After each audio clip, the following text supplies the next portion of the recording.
മുമ്പ് നേരത്തെ ഞാൻ സംസാരിച്ചവരോട് പറഞ്ഞു, എന്റെ പേരിൽ FIR എടുത്ത് ഞാൻ നിമിഷം രാജിവെക്കും PC. ഈ മാണി കാണിച്ച ഓളത്തിനൊന്നും ഞാൻ കാണിക്കില്ല, ധാർമ്മികതയും അതൊക്കെ പറയുന്നത് ഞാൻ കുത്തിയിരിക്കല. കാരണം ഞാനൊരു തെറ്റും ചെയ്തിട്ടില്ല.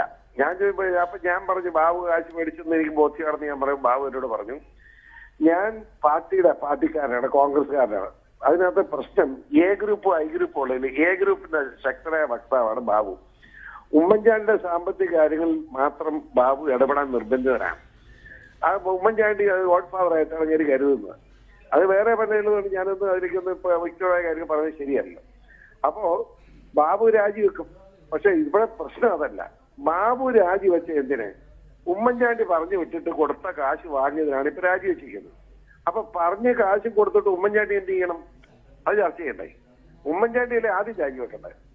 മാണിക്ക് കാശ് കൊടുത്തു വിട്ടത് ഉമ്മൻചാണ്ടി പറഞ്ഞിട്ടാണല്ലോ.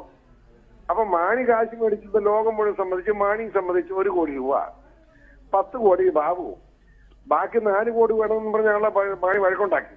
അതാണ് ഈ പരുവായത്. അപ്പൊ ആ നിലയ്ക്ക് നിർബന്ധമായി ഉമ്മൻചാണ്ടി രാജിവെക്കണം. അതാണ് എനിക്ക് പറയാം. ഉമ്മൻചാണ്ടി രാജിവെക്കണമെന്നുള്ളതാണ് PC ജോർജിന്റെ വാദം. അബ്ദുറഹ്മാൻ രണ്ടത്താണി MLA ടെലിഫോൺ ലൈനിൽ. ശ്രീ അബ്ദുറഹ്മാൻ രണ്ടത്താണി, അഴിമതി ആരോപണത്തിൽ കുടുങ്ങി ഈ സർക്കാരിൽ നിന്ന് രാജിവെക്കുന്ന രണ്ടാമത്തെ മന്ത്രിയാണ്. ധനമന്ത്രിക്ക് പിന്നാലെ എക്സൈസ് മന്ത്രിയും രാജിവെക്കുന്നു. വലിയ തോതിൽ പ്രതിസന്ധിയിലായില്ലേ നിങ്ങളുടെ മുന്നണി? അല്ല, ഇത് മുന്നണിയുടെ പ്രതിസന്ധിയുടെ വിഷയമല്ലല്ലോ. ഒരാൾക്കെതിരെ കോടതിയുടെ ഒരു വിധി വന്നാലുണ്ടാകുന്ന ധാർമ്മികമായി അദ്ദേഹത്തിന്റെ നിലപാടാണ്.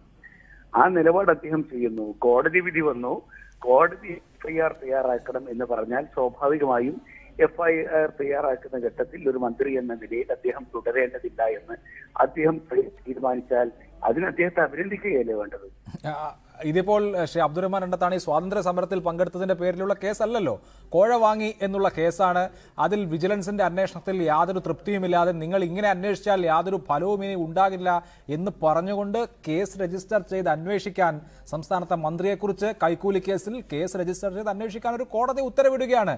അതിനുശേഷം ആ മന്ത്രി രാജിവെച്ചാൽ നമ്മൾ എന്തിന് അദ്ദേഹത്തെ അഭിനന്ദിക്കണം? അല്ല, അത് തൃശൂർ വിജിലൻസ് കോടതിയുടെ ഒരു നിരീക്ഷണമാണല്ലോ കോടതി നടത്തിയത്.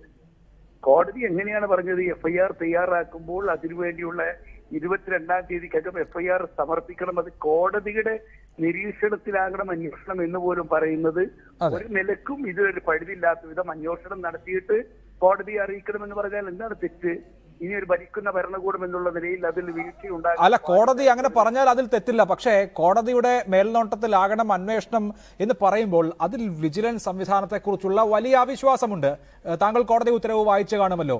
1.5 മാസം ഈ കേസ് ഇതുമായി ബന്ധപ്പെട്ട് അന്വേഷണം നടത്തി, യാതൊരു ഗുണവും ഉണ്ടായിട്ടില്ല, യാതൊരു ഫലവും ഉണ്ടായിട്ടില്ല.